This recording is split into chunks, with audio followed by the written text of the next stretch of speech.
আজ সকালে হাসিনা ভারত থেকে ভিডিও বার্তায় বলেছে, আমি ১৬ ডিসেম্বর ঢাকায় ফিরছি এবং যারা আমার সরকারকে উৎখাত করতে সাহায্য করেছে তাদের সবাইকে আমি মাফ করব না, তোমরা গুনে রাখো।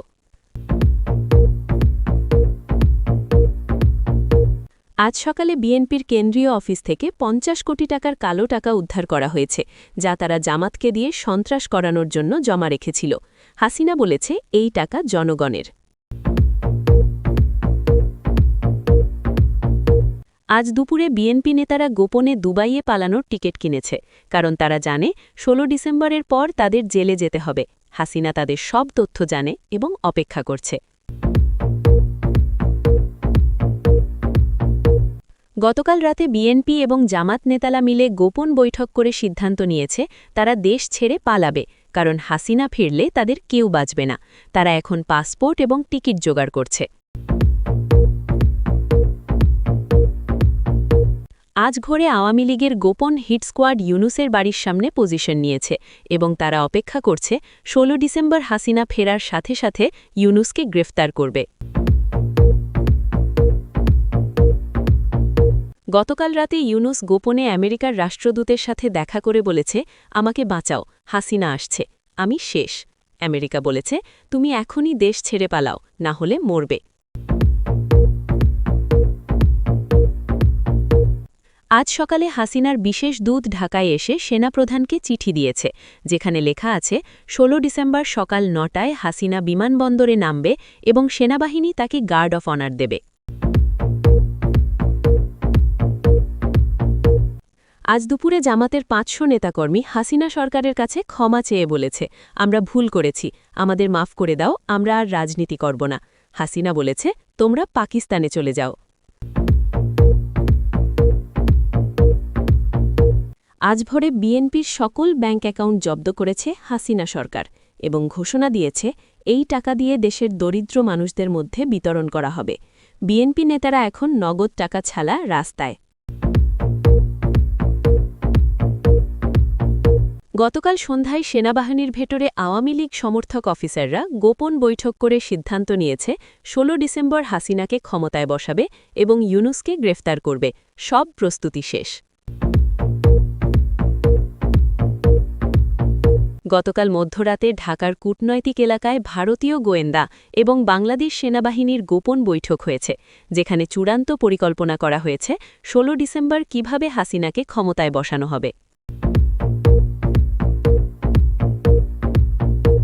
গতকাল রাতে তারেক রহমানের লন্ডনের ৫তলা ফ্ল্যাট নিলাম করে দিয়েছে হাসিনা সরকার এবং সেই টাকা দিয়ে বাংলাদেশের ১০,০০০ বস্তি পরিবারকে ঘর দেওয়া হবে। তারেক রহমান এখন রাস্তায় বসে কাঁদছে। গতকাল সন্ধ্যায় জামাতের কেন্দ্রীয় নেতারা পাকিস্তানের হাই কমিশনে গিয়ে আশ্রয় চেয়েছে এবং বলেছে, হাসিনা আসলে আমাদের মেরে ফেলবে, আমাদের বাঁচান। পাকিস্তান বলেছে, তোমরা এক্ষুনি চলে এসো। গতকাল মধ্যরাতে ভারতের প্রধানমন্ত্রী হাসিনাকে ফোন করে বলেছে, তুমি ১৬ ডিসেম্বরে ফিরে এসো, আমরা তোমার জন্য বিশেষ বিমান এবং সম্পূর্ণ নিরাপত্তা দেব, পুরো ভারত তোমার পক্ষে দাঁড়িয়ে আছে।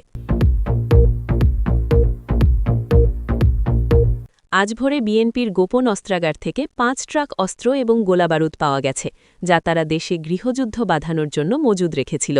হাসিনা সব পুড়িয়ে ফেলার নির্দেশ দিয়েছে। দর্শক শুনছিলেন সংবাদ শিরোনাম, এখন বিস্তারিত। বিএনপির সকল সম্পদ জব্দ। আজ ভোরে বাংলাদেশের রাজনীতিতে একটি বিস্ফোরক ঘটনা ঘটেছে, যা বিএনপিকে সম্পূর্ণ শেষ করে দিতে পারে। হাসিনা সরকারের নির্দেশে আজ ভোর ৫টায় সারা দেশে একযোগে অভিযান চালিয়ে বিএনপির সকল ব্যাংক অ্যাকাউন্ট জব্দ করা হয়েছে। এই অভিযানে সরকার বিএনপির প্রায় ৫,০০০ কোটি টাকা জব্দ করেছে, যা তারা গত ১৫ বছর ধরে বিভিন্ন ব্যাংকে লুকিয়ে রেখেছিল। হাসিনা সরকার বলছে, এই টাকা আসলে জনগণের টাকা, যা বিএনপি নেতারা দুর্নীতি করে জমা করেছে।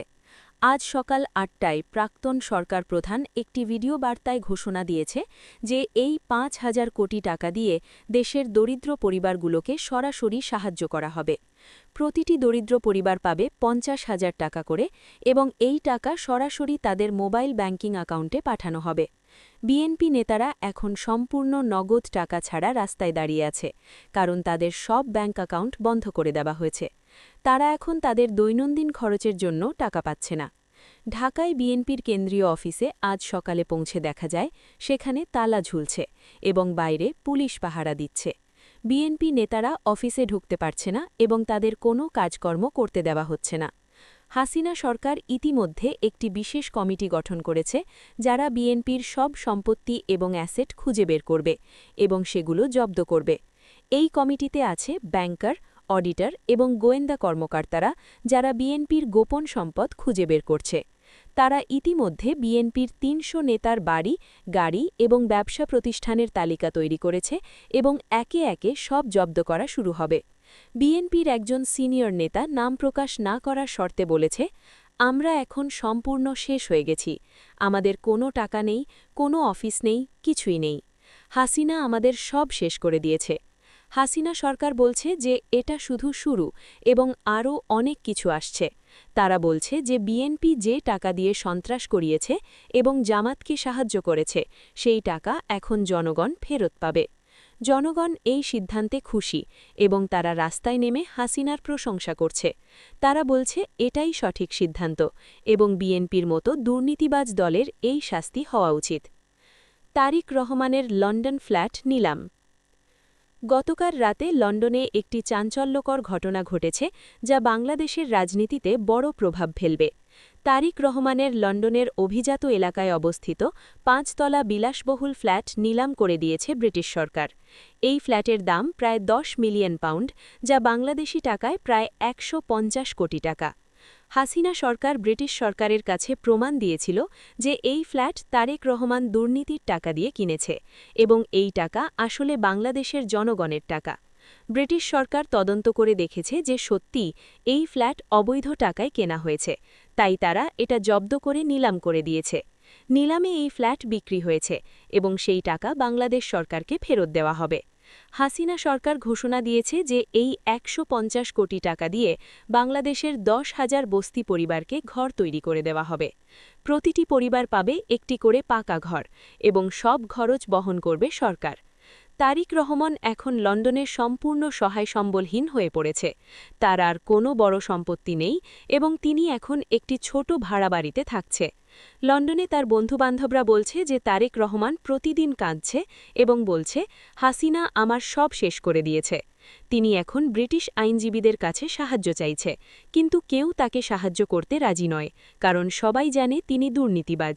ব্রিটিশ মিডিয়া এই ঘটনা বড় করে প্রচার করছে এবং বলছে যে বাংলাদেশের দুর্নীতিবাজ রাজনীতিকরা লন্ডনে এসে বিলাসবহুল জীবনযাপন করছে, কিন্তু এখন তাদের শাস্তি হচ্ছে। হাসিনা সরকার বলছে যে এটা শুধু শুরু এবং তারা তারেক রহমানের আরও সম্পত্তি খুঁজে বের করছে, যেগুলো বিভিন্ন দেশে লুকিয়ে রাখা আছে। তারা ইতিমধ্যে দুবাই, মালয়েশিয়া এবং সিঙ্গাপুরে তারেক রহমানের সম্পত্তির তথ্য পেয়েছে এবং সেগুলো জব্দ করার পরিকল্পনা চলছে। বাংলাদেশের জনগণ এই খবর শুনে খুশি হয়েছে এবং রাস্তায় নেমে মিছিল করেছে।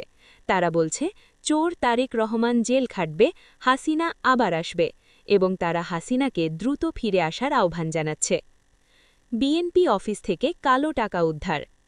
আজ সকালে ঢাকায় বিএনপির কেন্দ্রীয় কার্যালয়ে পুলিশ এবং আইনশৃঙ্খলা বাহিনীর যৌথ অভিযানে ৫০ কোটি টাকার কালো টাকা উদ্ধার করা হয়েছে, যা বাংলাদেশের রাজনৈতিক ইতিহাসে সবচেয়ে বড় কালো টাকা উদ্ধারের ঘটনা। এই অভিযান চালানো হয় ভোর ৫টায়, যখন অফিসে কেউ ছিল না। পুলিশ অফিসের গোপন কক্ষে ঢুকে দেখে সেখানে বিশাল পরিমাণ নগদ টাকা বস্তা ভরে রাখা আছে। এই টাকা গুনতে পুরো একদিন লেগেছে এবং মোট ৫০ কোটি টাকা পাওয়া গেছে। গোয়েন্দা সূত্র জানায় যে এই টাকা বিএনপি জমা করে রেখেছিল জামাত এবং অন্যান্য সন্ত্রাসী গোষ্ঠীকে দিয়ে দেশে অস্থিরতা সৃষ্টি করার জন্য। তারা এই টাকা দিয়ে সন্ত্রাসী কিনতে চেয়েছিল এবং দেশে গৃহযুদ্ধ বাধাতে চেয়েছিল। হাসিনা সরকার বলছে এই ৫০ কোটি টাকা আসলে জনগণের টাকা, যা বিএনপি চুরি করে লুকিয়ে রেখেছিল। এই টাকা এখন সরকারি কোষাগারে জমা করা হবে এবং এই টাকা দিয়ে দেশের উন্নয়ন কাজ করা হবে। বিশেষ করে শিক্ষা এবং স্বাস্থ্য খাতে এই টাকা ব্যয় করা হবে। বিএনপি নেতারা এই অভিযানের পর সম্পূর্ণ নীরব হয়ে গেছে এবং তারা কোনো মন্তব্য করতে পারছে না, কারণ তারা জানে তারা ধরা পড়ে গেছে। আওয়ামী লীগ নেতারা বলছে এটা প্রমাণ করে যে বিএনপি একটি দুর্নীতিবাজ এবং সন্ত্রাসী দল। তারা বলছে যে দল কালো টাকা লুকিয়ে রাখে সেই দলের দেশ চালানোর কোনো অধিকার নেই। জনগণও এই ঘটনায় ক্ষুব্ধ হয়েছে এবং তারা বিএনপির বিরুদ্ধে রাস্তায় নেমে প্রতিবাদ করছে। তারা বলছে বিএনপি চোর এবং দাবি করছে যে সব বিএনপি নেতাকে জেলে পাঠানো হোক। হাসিনা সরকার ইতিমধ্যে ঘোষণা দিয়েছে যে তারা বিএনপির আরও অফিসে অভিযান চালাবে এবং আরও কালো টাকা উদ্ধার করবে, কারণ তাদের গোয়েন্দা রিপোর্ট বলছে বিএনপির অন্যান্য অফিসেও বিপুল পরিমাণ কালো টাকা লুকিয়ে রাখা আছে।